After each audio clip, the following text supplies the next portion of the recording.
हाथरस भगदड़ कांड की एसआईटी की रिपोर्ट यूपी सरकार को सौंप दी गई है। सूत्रों के हवाले से बड़ी जानकारी ये मिल रही है। 855 पन्नों की ये रिपोर्ट है।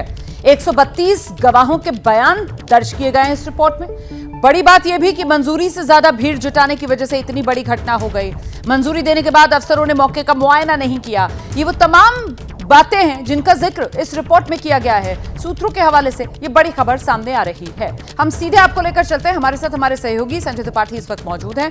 संजय, सूत्र क्या जानकारी दे रहे हैं? ये जो रिपोर्ट सामने आई है एसआईटी की, इससे क्या तस्वीर उभर रही है? भगदड़ क्यों हुई? हादसे के लिए कौन जिम्मेदार? संजय। रोमाना, रिपोर्ट सौंप दी गई है मुख्यमंत्री को। एसीएस होम दीपक कुमार को ये रिपोर्ट दी गई थी एसआईटी के अफसरों द्वारा, और अब मुख्यमंत्री के सामने ये रिपोर्ट पहुंच चुकी है, जिसमें साफ तौर पर आयोजकों को इस पूरी घटना का दोषी ठहराया गया। साथ ही साथ परमिशन देने वाले एसडीएम से लेकर के मुआयना करने में लापरवाही बरतने वाले सभी लोगों को शामिल किया गया है। बेहद गोपनीय रिपोर्ट है। इसमें इस रिपोर्ट को तैयार करने में जो भी अधिकारी या कर्मचारी शामिल थे, उनको किसी से भी बात करने से रोका गया था। जब ये रिपोर्ट टाइप हो रही थी तब भी इन कर्मचारियों के जो मोबाइल फ़ोन थे वो जमा कर लिए गए थे। तो बहुत ही गोपनीय तरीके से इस रिपोर्ट को तैयार किया गया है। अब मुख्यमंत्री के सामने ये रिपोर्ट टेबल हो चुकी है। मुख्यमंत्री को निर्णय लेना है कि वो किस पर कार्रवाई करेंगे, लेकिन सोर्सेज ये बता रहे हैं कि बड़ी कार्रवाई निश्चित रूप से होगी और शाम तक उसकी खबर भी आ सकती है। नमस्कार, एबीपी न्यूज पर हाजिर हूं मैं रोमाना इसार खान। हाथरस हादसे में बनी एसआईटी की रिपोर्ट यूपी सरकार को सौंप दी गई है। 855 पेजेस की इस रिपोर्ट में कुल 132 लोगों के बयान दर्ज किए गए हैं। हालांकि सवाल तो अभी भी बना हुआ है कि जिस सूरजपाल उर्फ नारायण साकार हरि उर्फ भोले बाबा के सत्संग के बाद यह हादसा हुआ, वो भोले बाबा कहां हैं? क्यों उनकी तरफ से हाथरस कांड के पीछे साजिश का शक जताया जा रहा है? इन तमाम सवालों को लेकर बात करने के लिए हमारे साथ इस समय खास मेहमान भोले बाबा के वकील हैं एपी सिंह जी। वो मौजूद हैं, आप देख रहे हैं एबीपी न्यूज पर। और साथ ही हाथरस कांड के ग्राउंड जीरो से हमारे साथ हमारे सहयोगी अहमद बिलाल मौजूद हैं, जिनके साथ हाथरस कांड के चश्मदीद राजेश प्रताप, अवनीश कुमार, ब्रज बहारी कौशिक, राजकुमार मौजूद हैं। बहुत स्वागत आप सभी का। एपी सिंह जी, शुरुआत आपसे सर। 80,000 लोगों की परमिशन ली जाती है, लाखों के करीब लोग पहुंच जाते हैं, जिम्मेदारी किसकी? नहीं, ये आपका बिल्कुल सवाल वाजिब है। 80,000 से अधिक परमिशन में लिखा है, 80,000 से अधिक। लेकिन हाँ, संख्या अधिक आ गई, ये मैं आयोजकों की तरफ से मान सकता हूँ। इसके पीछे ये भी कारण रहा क्योंकि फरवरी से जून तक भारत में इलेक्शन कोड ऑफ कंडक्ट आचार संहिता, आदर्श आचार संहिता लगी थी। उस दौरान मानव मंगल मिलन सद्भावना समागम आयोजन समितियों ने कहीं कोई आयोजन नहीं हुआ। तो कहीं कोई आयोजन नहीं हुआ क्योंकि नारायण साकार हरि और मानव मंगल मिलन सद्भावना समागम का राजनीति से कोई मतलब नहीं है। इसीलिए उस दौरान ये जो टाइम लगा, इसके दौरान जो आस्था श्रद्धा थी, हो सकता है ये भी कारण एक रहा हो अधिक संख्या आ जाने का। सोचा था 80,000 से अधिक की परमिशन ली गई थी, लेकिन ये संख्या इसलिए भी अधिक आ सकती है क्योंकि फरवरी से जून तक आदर्श आचार संहिता लगी थी। नहीं, मैं ये नहीं कह रही हूँ कि इसकी वजह आप मुझे बताइए। मैं कह रही हूँ कि इसके लिए गलती किसकी है? मतलब जो आयोजक हैं, जो बाबा के लोग हैं, क्योंकि उन्होंने ये परमिशन मांगी थी ना सर, और वहाँ हजारों के नाम पर लाखों लोग जुटा लिए जाते हैं, करीब 3 लाख लोग वहां पर पहुंच जाते हैं। तो इसके लिए तो गलती माननी पड़ेगी ना बाबा को, आयोजकों को। नहीं, गलती तो नारायण साकार रही। तो सफल और सही आयोजन होके 30 से 35 मिनट पहले अपना वहां से समापन करके मानव मंगल मिलन सद्भावना समागम का समापन करके वहां से चले गए थे 30 से 35 मिनट पहले। उसके बाद कुछ असामाजिक तत्व, एंटी सोशल एलिमेंट्स के द्वारा भगदड़ नहीं होती, कभी नहीं होती। हर महीने प्रथम मंगलवार को ऐसे आयोजन होते हैं कहीं न कहीं जनपद शहर में, लेकिन ये एक एंटी सोशल एलिमेंट्स की सोची समझी साजिश थी, षड्यंत्र था, जो कि नारायण साकार हरि को बदनाम करने के लिए और साथ में मानव मंगल मिलन सद्भावना समागम को पूरी तरह समाप्त करने के लिए। आप जो बात कह रहे हैं मैं सीधे ग्राउंड पर लेकर चलती हूँ। हमारे साथ हमारे सहयोगी अहमद बिलाल मौजूद हैं, उनके साथ चश्मदीद मौजूद हैं। अहमद बिलाल, यहाँ पर बाबा के वकील ये कह रहे हैं कि साहब ये साजिश थी, एंटी सोशल एलिमेंट्स पहुंच गए थे, ये भगदड़ नहीं थी, ये एंटी सोशल एलिमेंट्स पहुंचे और उन्होंने साजिश कर दी बाबा को बदनाम करने के लिए। आपके साथ जो लोग मौजूद हैं वो क्या बता रहे हैं आंखों देखी? बिल्कुल रोमाना, देखिए मेरे साथ वो 4 शख्स मौजूद हैं जिनके बयान जो जुडिशियल इंक्वायरी इसमें सेटअप की गई है उनके सामने भी इन चारों ने अपना बयान दिया हुआ है। और जो वकील कह रहे हैं, जो साजिश की बात बता रहे हैं, हम उनसे ही जानेंगे। अवनीश जी, सबसे पहले हम आपसे जानेंगे कि भोले बाबा के जो वकील हैं वो बता रहे हैं कि एक साजिश की गई, कुछ लोग आए, स्प्रे की भी बात कही जा रही है वकील से। आप वहां ग्राउंड जीरो पर मौजूद थे जब जो भगदड़ मची, क्या वहां पर कोई इस तरीके की बात हुई थी, कोई साजिश या स्प्रे किया गया? नहीं, ऐसा कुछ नहीं हुआ था। हम घटनास्थल के पास ही थे जहाँ पर घटना घटित हुई, वहीं पर खड़े हुए थे डिवाइडर के पास। ना कोई स्प्रे का हुआ, नहीं कोई भगदड़ कर्मी ऐसे थे लोग थे, आपत्तिजनक कोई ऐसे व्यक्ति नहीं थे जहाँ भगदड़ का कोई किसी ने ऐसा किया हो उस जगह। ये सब सारी झूठी बातें हैं जो वकील साहब कह रहे हैं, वो गलत कह रहे हैं। ऐसा कहीं कुछ नहीं था, हमने अपनी आंखों से मौजूद देखा। और वहाँ पर जब तक घटनास्थल पर हम रहे, जब तक काफ़ी लोगों को निकाला भी हमने, वहाँ से डेड बॉडियों को भिजवाया भी, ऐसा कहीं कुछ नहीं था। वकील साहब झूठ बोल रहे हैं, लेकर आइए वकील साहब को। एपी सिंह साहब, सुना आपने? चश्मदीद कह रहे हैं वकील साहब झूठ बोल रहे हैं, मनगढ़ंत किस्से यहाँ पर सुना रहे हैं, भोले बाबा का बचाव कर रहे हैं, अपनी ड्यूटी कर रहे हैं, मतलब वकील साहब, है ना एपी सिंह जी? ये नहीं, मैं नहीं कह रहा हूँ, ये इंजर्ड भी कह रहे हैं। जैसे ये कह रहे हैं ऐसे ये इंजर्ड नहीं है। रोमाना खान जी, आप वरिष्ठ पत्रकार हैं, एबीपी न्यूज चैनल पूरी दुनिया में देखा जाता है। ये जो कह रहे हैं ये इंजर्ड नहीं, मुझसे जो कहा है इंजर्ड ने कहा है, जिन्होंने ऐसी पॉइजनिक स्प्रे के बाद एकदम सांस ली, जो महिलाएं गिर गई, जो औंधों में गिर गई, जो कुछ बच गई, जो वो बता रही इंजर्ड। जो मैं हाथरस हॉस्पिटल गया, एटा गया, अलीगढ़ गया, तो वहां के इंजर्ड और वहां के लोगों ने बताया मुझे, तब मैं इस बात को कह रहा हूँ। वैसे नहीं कह रहा, आपकी बात क्यों मानेगा देश? आपने जबरदस्त डिफेंस तैयार कर लिया। आप तो मुझे नहीं पता कब गए, लेकिन सर मैं तो जिस दिन घटना हुई उसके अगले दिन ही सुबह से वहां पर तैनात थी। और आपने भी देखा होगा सर मौसम कैसा था वहां पर, आपने भी देखा होगा वहां पर जमीन कितनी चिकनी थी, जरा सा पांव फिसले तो संभलने का मौका नहीं मिलता है, आपने भी देखा होगा सर। और ऐसे में बाबा की अंधभक्ति में वो जो चरणों की धूल उठाने के लिए लोग झुके, और जो शुरुआती रिपोर्ट में तस्वीर साफ हुई, जो एसडीएम साहब ने डीएम साहब को रिपोर्ट भेजी है, जो सूत्र बता रहे हैं, और ये वो लोग बैठे हुए हैं सर जिन्होंने बाकायदा एसआईटी ने वो जो रिपोर्ट तैयार की है ना, 132 गवाह, ये उन गवाहों में हैं। इनको झुठलाना इतना आसान नहीं होगा एपी सिंह जी। क्यों ना माना जाए कि बाबा को बचाने के लिए आप यहाँ पर मनगढ़ंत दलीलें गढ़ रहे हैं। एपी सिंह, आइए। इंजर्ड से अधिक कोई अच्छा नहीं बता सकता। आप वहां गई, आपने देखा होगा टूवर्ड्स जब अलीगढ़ से एटा की तरफ जाते हैं, पंडाल राइट साइड है, डिवाइडर के बीच में डिवाइडर है, डिवाइडर के एक तरफ 4 रास्ते हैं, हाईवे के दूसरी तरफ 4 रास्ते हैं। पंडाल जब अलीगढ़ से आते हैं तो राइट साइड की तरफ दूर पीछे पंडाल है, और लेफ्ट साइड ये घटना हुई है, सड़क के लेफ्ट साइड ये घटना हो रही है, जहाँ महिलाओं का पूरा वो था, जहाँ महिलाओं की तरफ, इसीलिए सॉफ्ट टारगेट महिलाओं को किया गया कि महिलाएं हैं इधर से, और वो तेजी से भागे, स्प्रे किया गया, गिरने लगे लोग, औंधे मुंह गिरने लगे, और वो जो रोड पर जाकर जो सीधी गाड़ियां खड़ी थी उनकी एटा की तरफ मुख करके, टुवर्ड्स एटा की तरफ थी, और ये एटा की तरफ वाली रोड पे हुआ, और पंडाल राइट साइड, यानी कि जो एटा से आते हैं तब उस वाली रोड पर पंडाल था, लेफ्ट पंडाल राइट साइड था। और आप खुद सोचिए सर, पंडाल राइट साइड, खुला मैदान, और खुला मैदान तो ज्यादा दूसरी तरफ था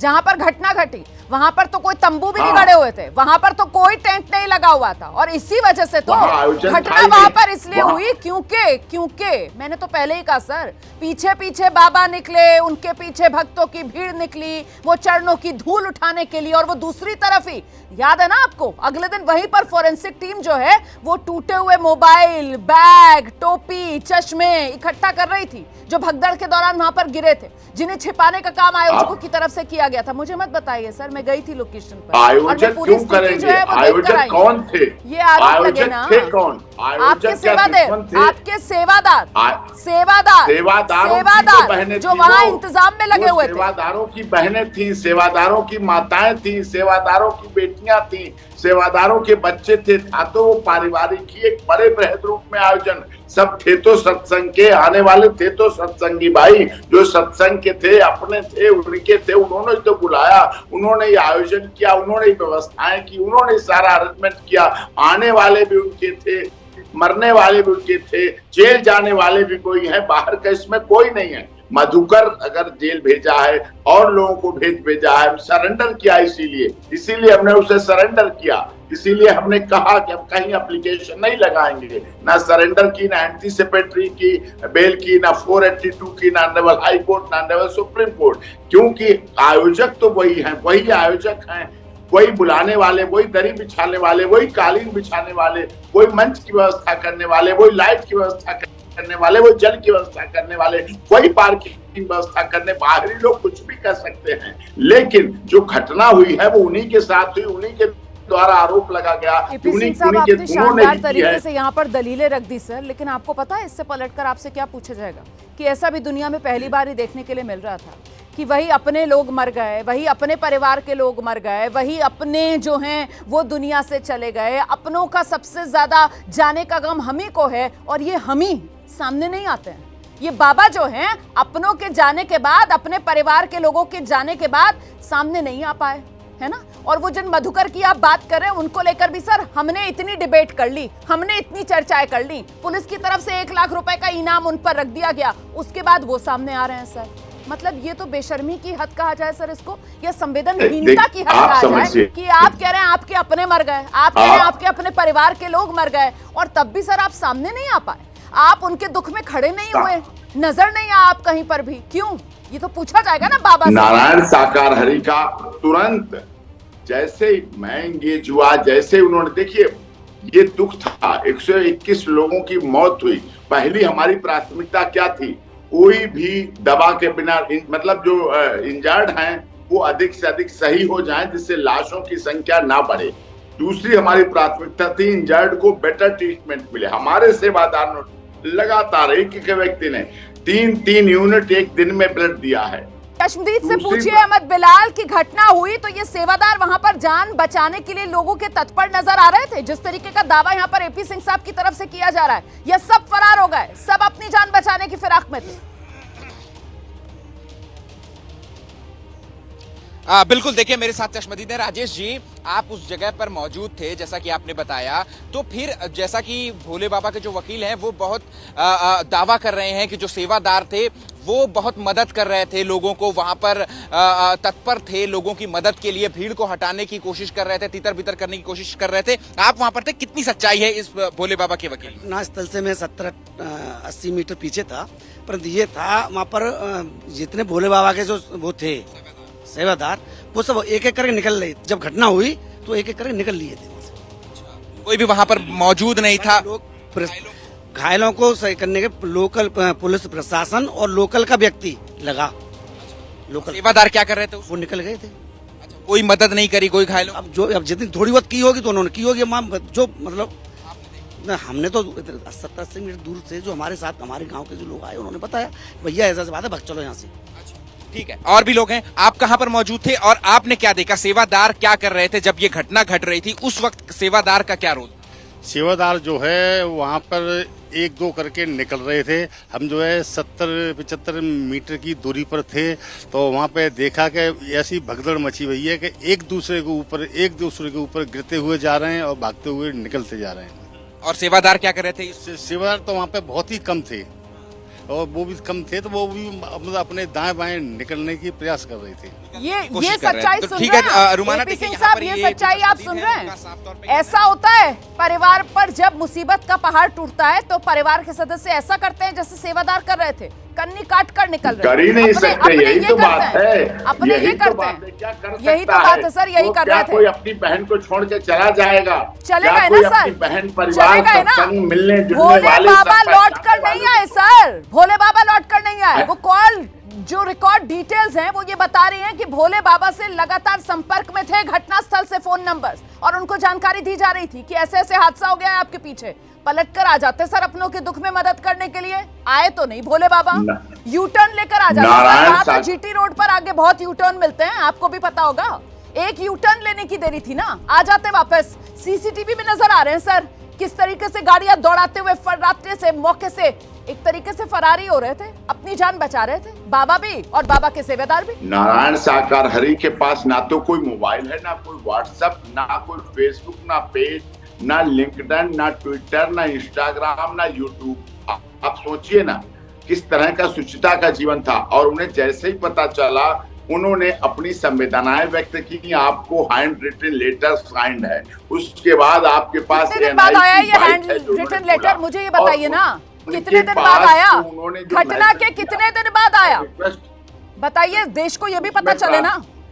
आप समझिए, पहली प्राथमिकता जो बोल रहे हैं ना, लाशें, कोई भी लावारिश लाश ना जाए, ये भी प्राथमिकता थी कि कोई ऐसी लावारिश लाश ना रह जाए जो अपने परिवार में ना पहुंच पाए। यद्यपि उसका लावारिश में भी अंतिम संस्कार सम्मान से होता, लेकिन ये दुख ना रह जाए कि किसी की बहन, बेटी, माँ, चाची, आपको जरा सा इस बात का एहसास नहीं हो रहा है कि जो कार्य स्थानीय लोगों ने किया और जो कार्य प्रशासन ने सुचारू रूप से अंजाम दिया, जिस कार्य की कमान खुद दूसरी राज्य के मुख्यमंत्री योगी आदित्यनाथ ने संभाली सर, वो जिस तरीके से पीड़ितों से मिले, घायलों से मिले, वो जिस तरीके से मुआयना करने के लिए घटनास्थल पर पहुंचे, उसके बाद ही सुचारू रूप से घायलों को मदद मिली सर। और जो अपने हैं वो अपनों के शव को सम्मानजनक तरीके से अपने घर लेकर जा सके।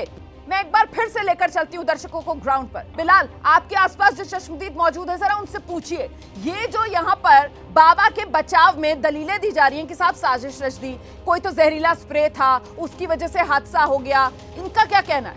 हमने ये देखा, बाबा जो कब्र लगा उसके पास पीछे काफी भीड़ आ रही थी, कई कुछ लोग नहरे हुए थे चरणों की रज लेने के लिए, नीचे पीछे से भीड़ आ रही थी, वो धक्का से मारती आ रही, नीचे लोग दबते जा रहे थे। प्रशासन, हम लोग बचाने की कोशिश बहुत कर रहे थे, उनके जो सेवादार थे वो वहाँ से भाग खड़े हुए थे। सेवादार ये देख, सेवादार भाग खड़े हुए थे। ये चश्मदीद हैं जो एक तरीके से पोल खोल रहे हैं। असल जड़ में ये बयान ही है जो मंच से दिया गया कि चरण रज ले लीजिएगा, सारे कष्ट दूर हो जाएंगे।